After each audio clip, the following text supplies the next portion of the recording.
Hello and welcome to the very first Friday Night with Jonathan Ross of 2008. And I know what you're thinking. It's been Christmas. How the hell has he managed to lose so much weight?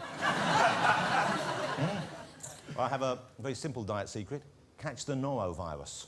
I was so desperate to get it, I actually got on a public bus and I licked the hanging strap. But it worked. Just 3 days, spurting like Old Faithful from one end and Mount Krakatoa from the other. I tell you, the pounds fell off. And it's been everywhere. A massive 4 million people were off work with it this week. Bad news for the economy, but it meant the highest ever viewing figures for Diagnosis Murder. Do something about that. Hey, before we get started, do you have any New Year's resolutions? Have you made any plans for the year ahead? I think I need to drink a little less, Jonathan. You're going to drink a bit less? Yeah. Find a man. Find a...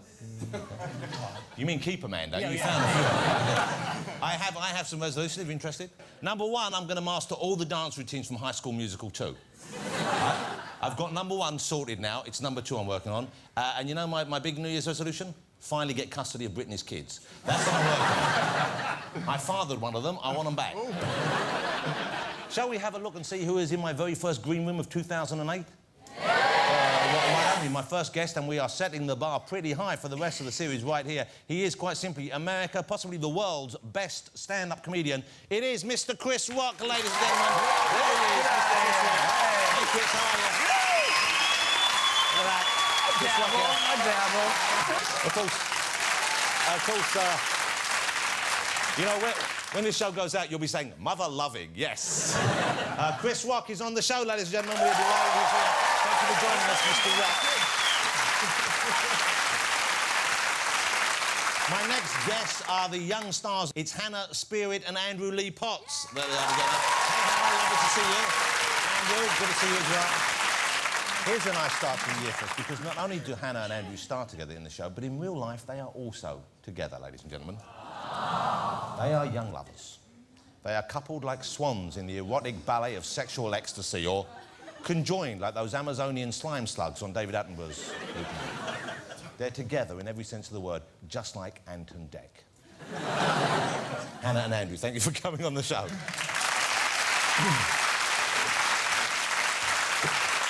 And also on tonight's show, we have one of the biggest movie stars the planet has ever seen. Hell's Teeth, it's only Mr. Tom Hanks, ladies and gentlemen.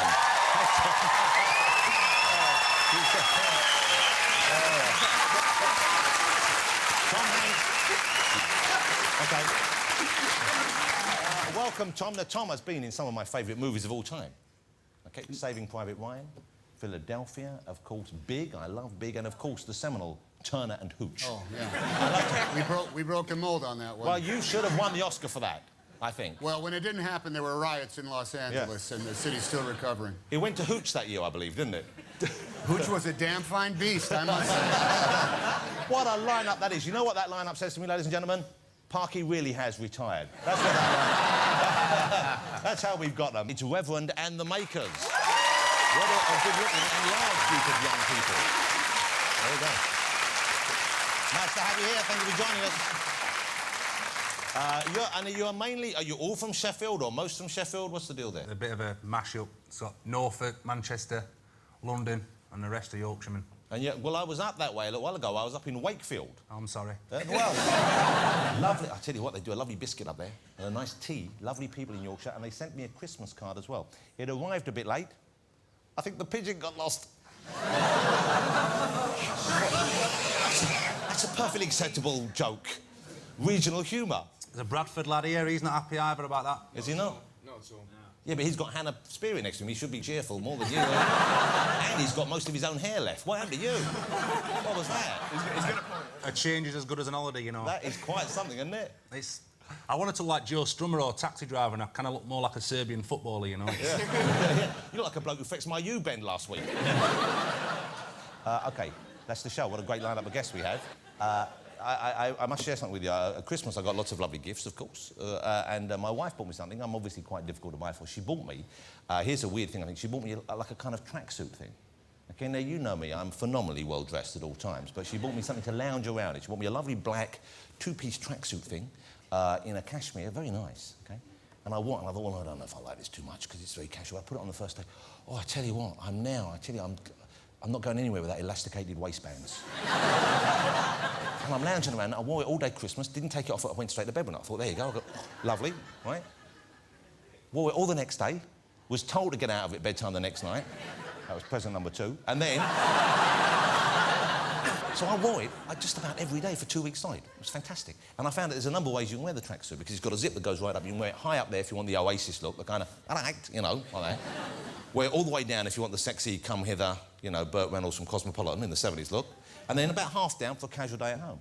So I'm wearing it like that, and my daughter, who's 10, comes in and she said, Dad, can I ask you something? So I said, will you please, please, please stop wearing that tracksuit? Like this. It's from Japan. I love Japan. Have a look at this. Okay. Now, what do you think? Using your skill and knowledge, what do you think that might be? It's electronic. What it is it's called a puchi puchi. Puchi puchi. And puchi puchi is the onomatopoeic word they use in Japan to describe the sound of bubble wrap being popped. It's an electronic bubble wrap popping simulator. You want to see it working? Yeah, okay. You see, it's like bubble wrap that never runs out. It's the greatest thing I've ever owned. You can do this for hours. And if you keep doing it enough, okay, it makes a little noise to reward you.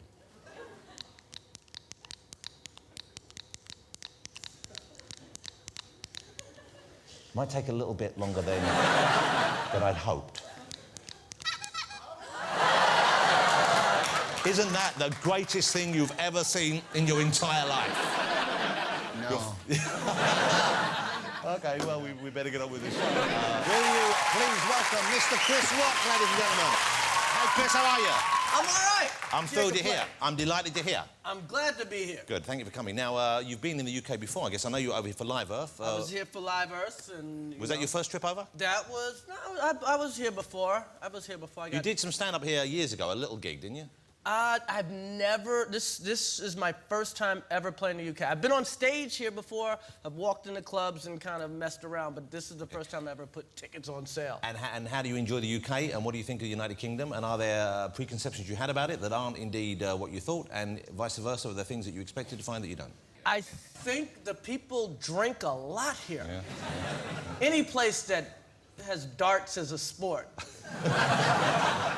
Obviously, people are in the bar way too much. But I don't. It's just the darts and the money. And I'm a rich man in America.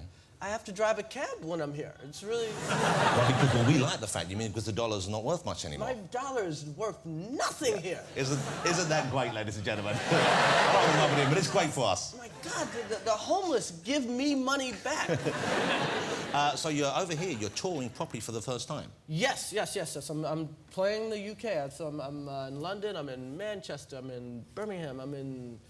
I'm all over the place. All the big cities you're doing there. Yeah, I know it's sold out completely already. It's going pretty good. And how does your material go down over here? Do you change it for the United Kingdom, or do you do the same kind of set you do in the States? You know, you have to change some of the references. I mean, nobody really cared about my Barry Bonds jokes for the most part. Well, now, who is Barry Bonds? You Exactly. Don't know who Barry Bonds is? He's a football player. Okay, so you were doing it, but could you... Now, do you find, therefore, do you say, OK, that didn't work here, let me find an English name that works and just slot that right in? Yeah, it's weird. Like, if you saw me tonight, there's some Beckham stuff in there. Ah, you see? I even slipped Frank Bruno in there last night. Well, that's quite a step to make, I imagine. Yeah, a little Beckham and Frank Bruno. I think Keira Knightley's a reference now. Okay, so you're anglicising your act. Yeah, I'm doing that. And do the audiences, are they pretty much the same? Do they laugh in the same places? Pretty much. I just have to slow it down enough so people kind of understand what I'm saying. Because I guess when you're in full rent, because your style is somewhat like, I know early on as well, you based it on kind of preaching, United States preaching. I'm from like a family of preachers, and I kind of, my dad broke the mold, and then I continued to break the mold. So I grew up a lot around preachers, and I guess some of it gets into the work. And when you see was it kind of gospel-style preaching? Oh, no, they actually worship the devil. So it was,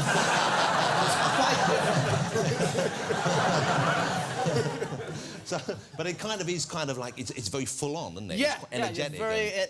just gets the crowd up, and please give us some money so we can buy Cadillacs. Okay. it's going about as well as you would hope it to go, I guess. It's going even better than I thought. No one's shot me or thrown anything at me. So well, we don't do that so much over here. That's an American phenomenon. That's an American thing, yeah. I just had to call Obama and tell him to duck. Okay.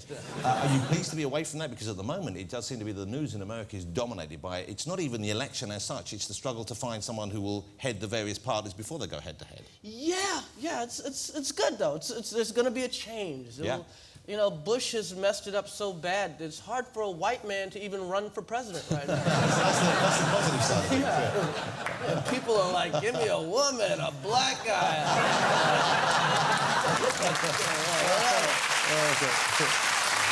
It's gone to that extreme. It's a woman, black guy, a giraffe, a coyote.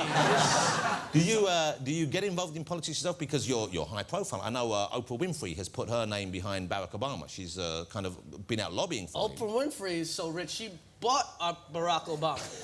She paid for him. She built him. He's a robot. He doesn't really exist.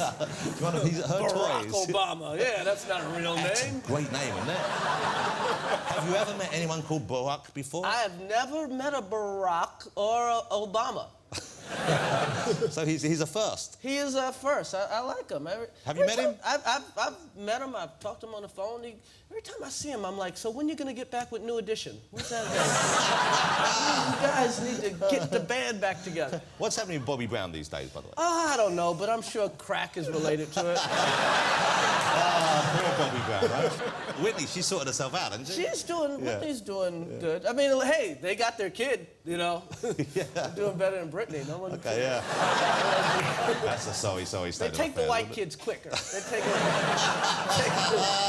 take the white kids at the first sign of danger. The black kids, he can handle it. He's got to learn to be tough. Yeah, it's rough out there. Do you think genuinely there's a chance that if Barack Obama wins against Hillary Clinton at the moment, do you think that he could get elected? Do you think we would have our first black president of the United States? I think so, yeah. Unless, you know, people made him bleach his skin or something, I think. So he's on with a good chance there, you think? Yeah, I think he's got a pretty good chance. I mean, Hillary's very, what's the word, formidable. I mean, she wasn't married to the president, so she's a lot more popular than Obama. I don't think you should be allowed to run for president if you were married to one? Yes, I think. Well, that seems a bit it should be like stern the to me. lottery. If anybody in your family works for the lotto, you can't play. Well, it's not like she can fix the numbers You see together. what happened the last time we got a relative in the White House? Yeah, that's no good, is it? God bless him, though, eh? He God really bless is. him. Okay, let me ask you... We're gonna fix the Middle East, okay? Well, you know, it's interesting you raised that because Tom's new movie, I don't know if you've seen. Have you seen Charlie Wilson's Will? You know, I haven't seen the whole thing, but I actually... What do you mean you haven't seen the whole thing? What, you left early? That's not... Don't say that when you've seen that. I was in L.A. I was cutting the movie I was doing. I think you need to apologise, Christopher. Tom, you hear that? He walked out after the first 5 minutes. After the jacuzzi scene, he was gone. No. I was around the set. I got to bump into him a couple of times in L.A. on the set. So I watched the scene. Oh, I see. So you kind of know what went on. Yeah. Okay, who do you rate currently, comedian-wise? Who's out there doing stand-up who you think has got what it takes? Who do you enjoy seeing work? I love Chris Tucker. I think he's really funny. I wish Adam Sandler would do it more. He's hysterical. People don't even realize how funny the guy is. Okay, and what about the oldies? Who inspired you when you were starting out, first of all? Eddie Murphy, Pryor, Sam Kinison, who I actually got to hang out with. George Carlin, I think, is probably Well, that's one of going the way back, greatest. Carlin. He was there from the 50s, wasn't he? Almost? Rodney Dangerfield's probably the funniest guy to ever walk the earth. Do you worry about that ever, though? Is there material that you shy away from? Are there areas that you don't want to head into because it might be either misinterpreted or upset people? No, I talk about pretty much anything. I don't have any Oprah jokes just because why off the only black billionaire? Why do that? You know, I might need some money. I might need an extra 10 million. And hey, Oprah, could you go on your couch and get me 10 million? Yeah. She is a phenomenal success story. Oh, she's the best. She's the closest thing we got to God. But you see, here's what I don't understand. I pray to God. I speak to Oprah. She could be president, surely. Yeah. She could be, if she, once Barrett gets in, if people get home, she could just step in Oh, and take she over. could just shut this whole thing down if she wanted to. Would you be interested in doing that? Would you be interested in politics? No, I've had way too many affairs to do that. I've too much drugs and... Did you have a... Well, actually, you're a father, aren't you? You're settled down now. Yes, I have 2 daughters, you know. How old are they? They are 5 and 3, yeah. Nice. Yeah, they What smoke. Kids go through that phase. Yeah, they don't smoke, but, you know. Yeah. Menthol.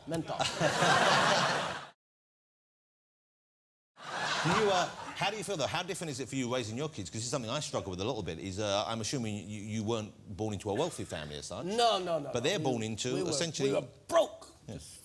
So they're going to have, regardless of what you try and do about it, a very different upbringing, a very different view of the world that you have when you were growing up. Yes. They're rich kids. And the weird thing is, no matter what I do, my kids are like rich kids, and I've never liked rich kids. Yeah. So there's a part of me that actually hates my own children. Like deep down inside, I'm like, you lucky. They can't do anything about that. Yeah. But do you still enjoy going out? Because I've got 3 children now, and I'm an older man than you, but I don't really want to go out much anymore. I don't want to. No. When you start show business, every place you stay is nicer than your house. Yeah. Then you start making money, and then they put you up at the Ritz, and you're like, I can't believe this crap. So you don't really like going out? Oh, no. And when you're out, is there pressure on to be funny?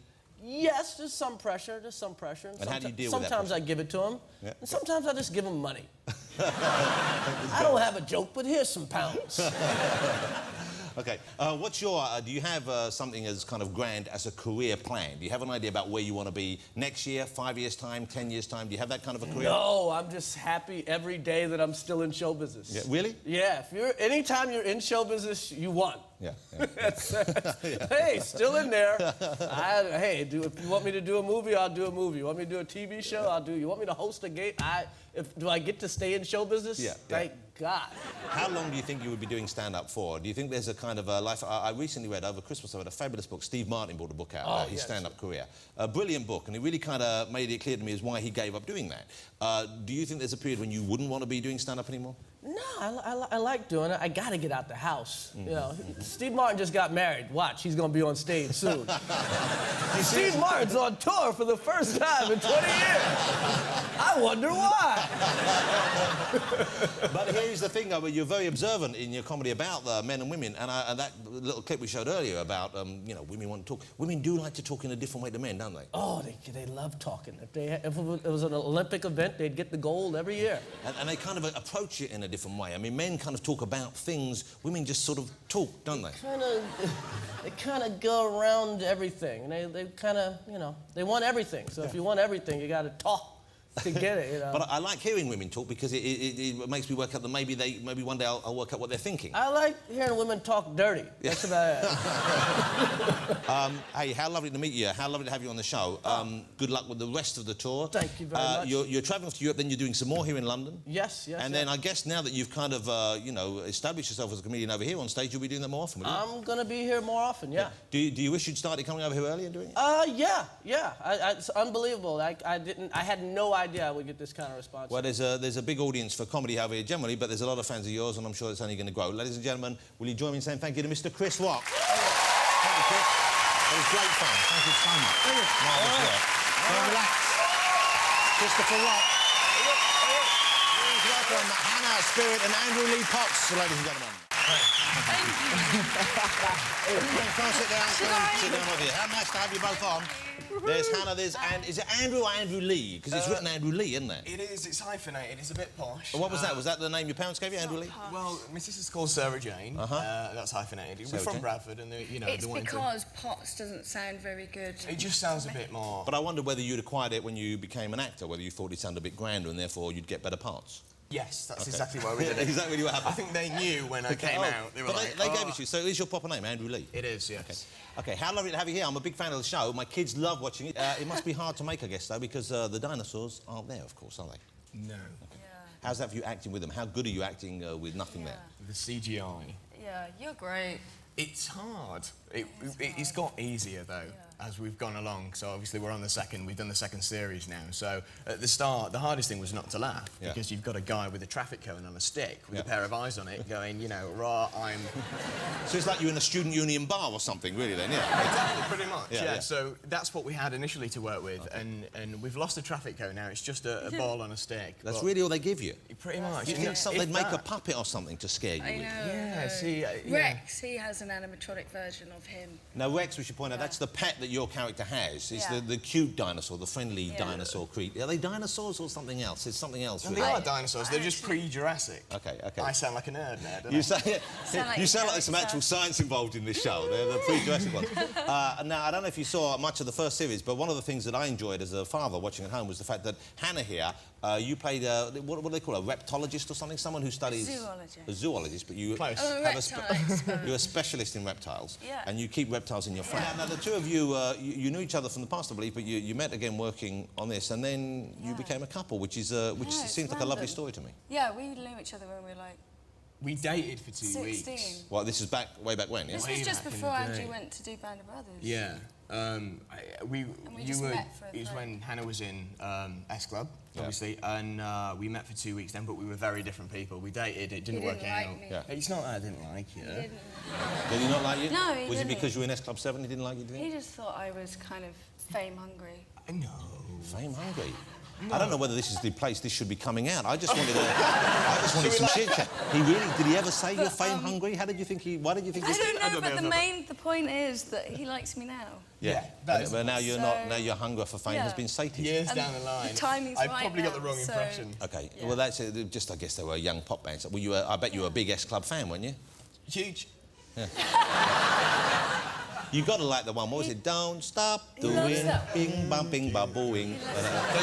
That's the rest, Of course I don't know. I'm 47. Do you miss being in the band? Was there anything about being in S Club that you look back on fondly? I mean, I know you made some friends there, I guess, but do you miss the actual experience of being in S Club 7? God, it was absolutely great at the beginning. You know, we were just kind of doing everything. We were so busy, and you know, it was a great opportunity. Well, because they worked you guys hard, because you were together for what, 3 or 4 years? You did TV series and the music and a film. Yeah. I mean, the film was like one of the latest things that we did as a band. That was the tipping point. I think that's when everybody was getting a little bit tired. But yeah, the first 4 years was a great experience, and then we were just kind of knackered. Everyone, it seems these days. Too much. Well, the trend is to get bands back together from that period. The Spice Girls, of course, are touring at the moment. Take that, very expensive. Yeah. Would you get back together if the call came? I think Take That. I think it's brilliant for them to get back together. I think that, you know Gary Barlow's a fantastic writer, and they've got a great rapport in interviews and stuff. I don't think it's quite the same for S Club. No. But also we're in different places, so I think personally for me, no. That's a long way of saying just no. Let me ask you more about Primeval, because I'm looking forward to it starting this weekend on ITV. What happens in it? Because I couldn't quite work out what was going on last time. It did begin to confuse me a little bit, I'll be honest with you. I'm confused. So there were holes and people coming in and out and people going back in time, or was it forward in time, and dinosaurs would appear, then water things, and it was quite... I didn't quite know what was happening. And the Scottish bloke had lost his girlfriend, and he just... He was really sad all the time. Yeah, he was really miserable. And there's the other bloke who had his shirt undone too much. So what happens in the next series? What developments can we look forward to? Basically, the main premise of the show is there's anomalies in time that rip through... Are you laughing at me? No, I'm I can not. see it in your eyes. I'm enjoying the scientific explanation. Are you allowed to go back in time and come back to the present day? Yeah, we can travel through these anomalies, but we haven't quite worked out how long they stay open or why they're opening. But towards the end of the last series, there was a thing called the Future Predator that came through, so then we realised that they don't only go to he the comes past. from... The future. Okay. Now, how is it living and working? Because I imagine getting up... I mean, you must be spending just about all your time together. Yeah, all our time, but it's great. It's fun. Well... I think it's great. How long have you been together so far? So far... How long has it been? I don't know. We've had an anniversary. We have it at a year So anniversary. it's shortly That's a year, over a hey. year. 1.5 years. Well, when are you going to get married? Yeah, Andrew, when are we going to get married? What are you waiting for? What am I waiting for? Can you imagine if I just... I'm not gonna... Well, first of all, what were you going to do? I don't know what you were... Can you imagine? Yeah, What are you waiting for? Wait, I don't want to put that. I don't want Alright. to. Would you, if he was to post you, would you say yes? Oh, you can't ask that. I just did. But I shouldn't. I won't. I won't. that's But now listen. What are you waiting for? Stop fanning around. I hate it when men fanny around, fanny He's a around, good fanny man. around. Give him You're with her for a time. year. Do something about it, or give someone else a chance. All right? That's it. That's that dealt with. You're a lovely young couple. I really hope it works out for you, and certainly if you have children, they're going to be gorgeous. Thank you. So congratulations on finding each other. Good luck with the new series. Ladies and gentlemen, it's Hannah Spearritt and Andrew Lee Potts. Hey, thanks for coming on. I am humble, so good. Hey, nice to meet you. Thanks very much. Have a good luck with the house. Very nice. Now, while we've been off the air, a picture has appeared in the papers which has put all us slightly paunchy post-Christmas gentlemen to shame. It's a picture of Fabio Capello, the New England football manager, and he is 61 years old. Take a look at Fabio in that. Look at that. Isn't that impressive? I'm looking at that picture thinking, I'm not sure I could pull that off. I meant the trunks. And just to emphasise how macho he is, that picture was taken last week in Margate. He doesn't care. And look, he's even got a spent woman discarded behind him. I've finished with you. I will show off my physique to the sun. I have no idea if he speaks like this, but it seemed like he might. At home, I've already stuck that picture on my fridge door. Partly to remind me of the body that I'm aiming for, but mainly to remind me that I need to buy half a pound of chipoladas for the weekend. Shall we get my final guest out, ladies and gentlemen? He should. He needs to get back home to put up another shelf in his Oscatorium. Please welcome Mr. Tom Hanks, ladies and gentlemen.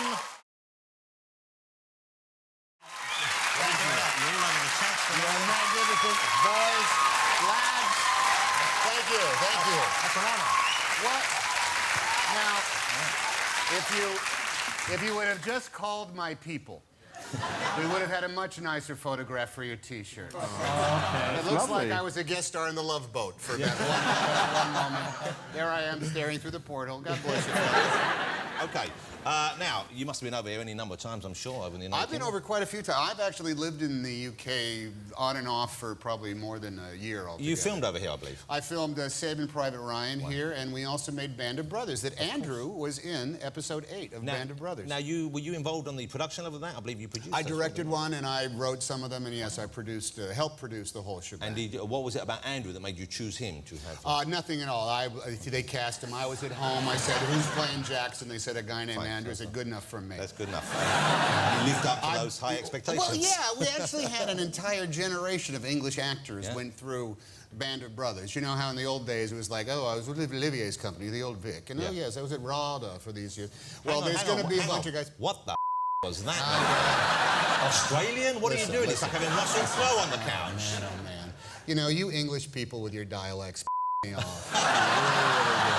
Well, you know what? Put a bit of work in, Hanks, okay? I want to tell you, okay, give me an American accent. Hey, buddy, get your...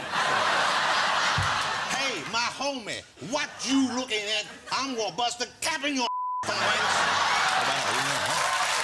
I'm not touching it. You're not going anywhere. You're not going anywhere near it. I'm not touching it. I'm not touching it. Yeah, that's exactly how we sound in America.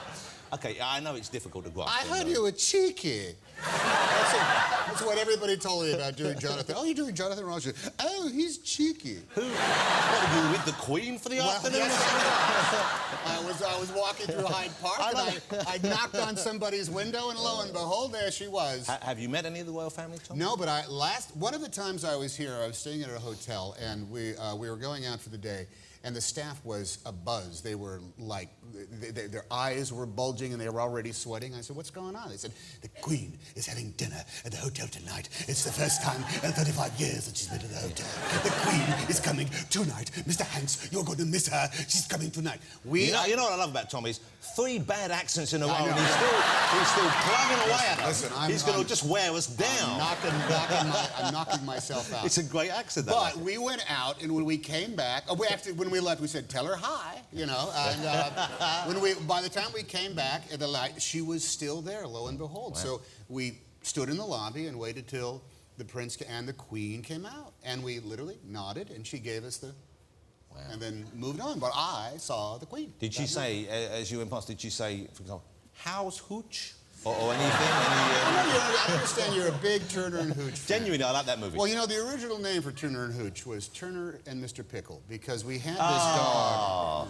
What a dream that would Dog be. is named Okay.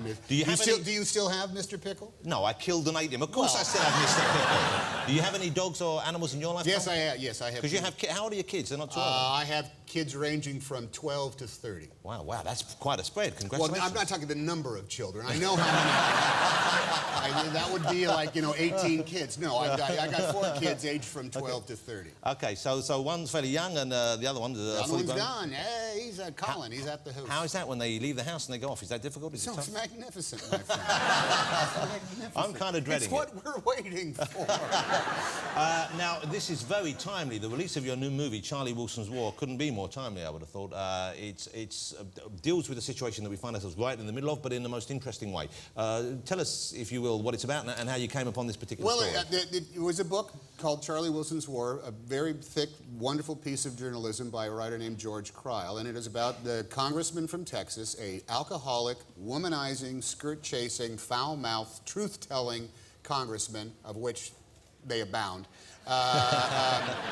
who in 1980 saw that the Soviet Union had invaded Afghanistan, and he wanted to help the Afghans defeat the Russian army. And this is a true story, of course. Yes, true story. This is actually what happened, of course. It is actually what happened. He, along with some of the money and efforts of a wonderful Texas billionaire socialite, helped fund the Afghan rebels and a rogue CIA agent who hated most everybody else in the CIA. It sounds too good a story to be true. It sounds like there are too many elements there that you would want to put into a movie, and yet this is how it played out. Well, truth is stranger than fiction, so, yeah. What a great cast with you. Obviously, you have Tom Hanks in the movie. You know you're going to enjoy it, but you have Julia Roberts in it. One of the best performances I've seen from her for years. And she's not even on screen that long, but really. She's there, and she had to wear this wig that pulled her face so tight. The first time I saw her in the makeup test, I said, "Is Julia mad at me?"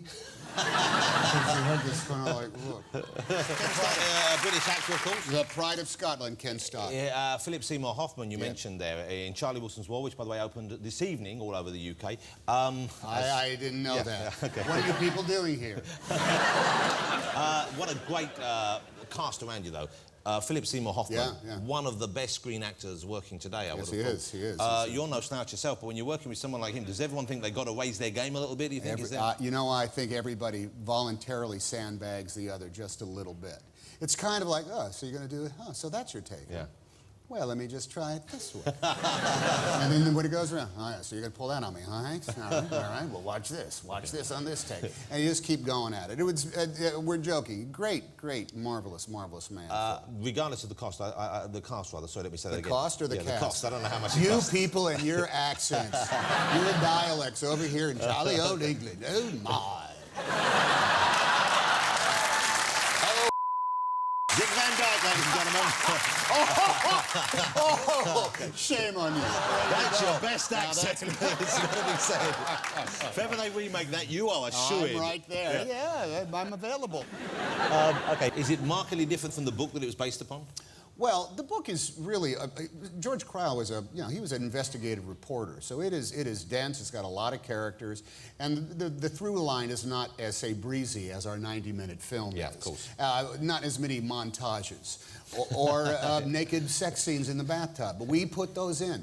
And can I say they all work? Yes, they do, my friend. That's what I haven't seen a book yet that suffers because we put that into the film. That's what you needed more in the Da Vinci Code, if you don't mind me saying.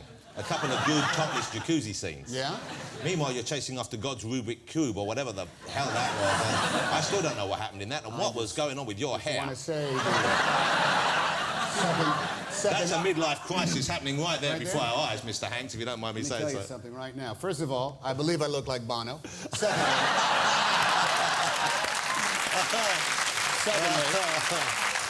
nothing wrong with looking like Bono, my friend. No, nothing wrong. You got me there. And thirdly, I believe it is the second highest grossing film of all time. So why don't we just take your little review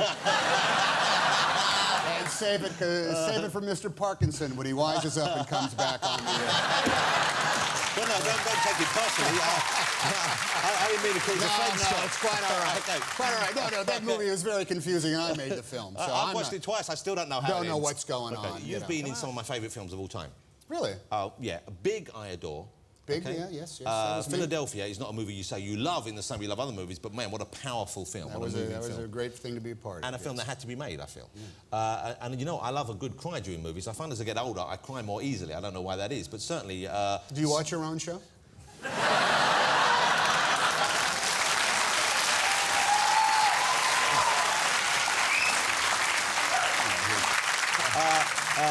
you know the films that make me cry that you're in, though, in a nice way. Sleepless in Seattle. Oh, yeah, yeah. What yeah. a beautiful, Sweet, yeah, lovely film. yeah. And You've Got Mail, I love Yeah, as well. yeah. That's, you know... Meg Ryan, delightful lady. Yeah, and you've worked with her any number of times. We made 3 movies together. Would you do it again? There's a lot of chemistry yeah, between the two on screen.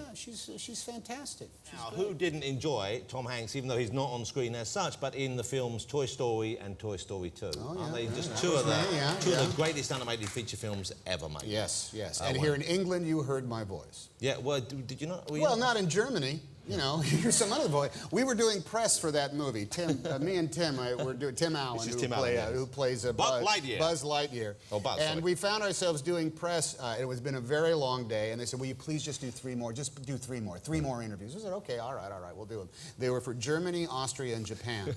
and halfway through the German interview, Tim leapt up. "Wait a minute. Our voices are dubbed in Germany. There's no reason for us to be talking here." I said, "Oh, yeah, I didn't think of that." So we got up and left. Would you do a third one? Because it's one of those rare cases where the sequel is as good, if not better, than the first. They are preparing the 3rd one right now. John Lasseter and all those people at Pixar are absolute geniuses. They really are. They've done it. They invented an art form, and I'll do anything they want me to. I'm excited they're doing a 3rd one. Can you tell us anything about it yet? Not a thing. They haven't delivered the.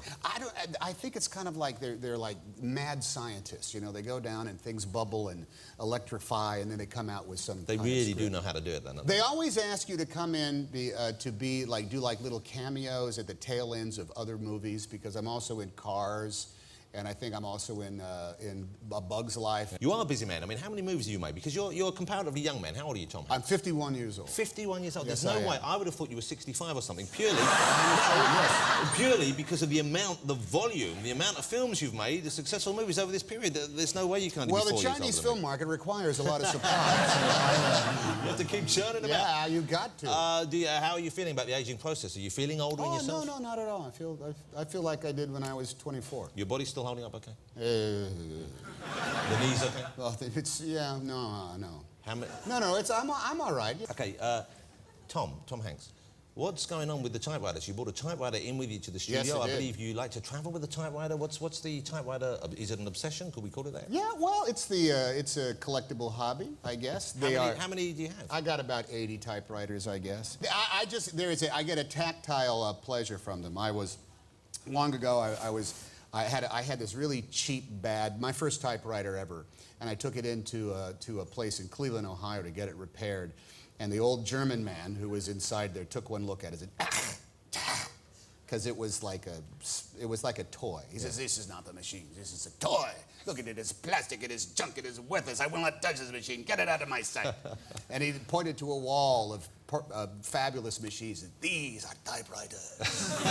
These typewriters, Zaval, Anschluss. They will last forever." And matter of fact, the typewriter that I brought with me is a console typewriter, portable, laptop portable, that was made in Czechoslovakia. Do you get together with other typewriter fans and discuss the makes and models? There are some websites Yeah. in which, I buy typewriters sometimes. I got maybe even this one. Well, I can see why it's a there beautiful looking Look thing. at it. It's a lovely looking If you piece spin of... it around, if you spin that typewriter around, there's a plaque on the back that tells you that see now look what made in Czechoslovakia. So that typewriter literally outlasted a nation. That's incredible. So there you go. That's how you. So when would that date from? When did you? That would be late 50s, early 60s. And still working. Still actually works. Yeah, and it's also an English keyboard, which is QWERTY, as opposed to QWERTZ, a Z instead of the Y. Sometimes I get German language machine with umlauts and Ölnots and whatever that. But the Z and the Y key has to be transposed because I'm insane. Yeah. Your excitement is catching on with all of us. I'm nuts about typewriters. Do you ever write a letter and use an umlaut with one of your German machines? And every now and again, I'll just do it to mess with people. But you seriously, you use this to communicate? Use this to write letters to people? They all work, and I rotate them into use, and I can travel you with can one. get the the ribbons? The for ribbons, them and yes, everything? yes. I have a connection, a guy named Mr. Typewriter in St. He's got a Louis. ribbon dealer. Hey, it's my only vice, Do you have to Jonathan. call ahead and say, I need some good stuff, I need some black or some red. I need a lot of Chipex. Listen, where can I get a ream of onion paper? Well, it's a lovely thing to see someone enjoying. I'm glad they haven't been forgotten and just thrown away. They're not. They're available. I bought some on eBay for $5. I bought a typewriter from Australia for $5. I kid you not. It cost $82 to ship it. Do you use got your a own bargain, I think. I'm not sure. Can you use your own name on eBay, or would people know it was you and therefore No, try and my hike things crack staff of show business experts takes care of that for A me. team of young ladies permanent on Well, eBay they're for more you. like middle-aged folks that have to, they have time off in the afternoon, so they come down and service me. So you don't adhere to Charlie... Wow, I just realized how that sounded. Yeah. It sounded great. It sounded like we want our stars to behave. Oh, geez. That's how randy I get. That's how cheeky I get. I'm taking a shot. He comes over here from China with his bad accent and his Czechoslovakian typewriters. Tom, it's a thrill to meet you, really. I'm a huge fan. Thank you for coming on the show. Mr. Tom Hanks, ladies and gentlemen. Thank you. Thank you, Jonathan. Thank you. Thank you. Thank you, sir.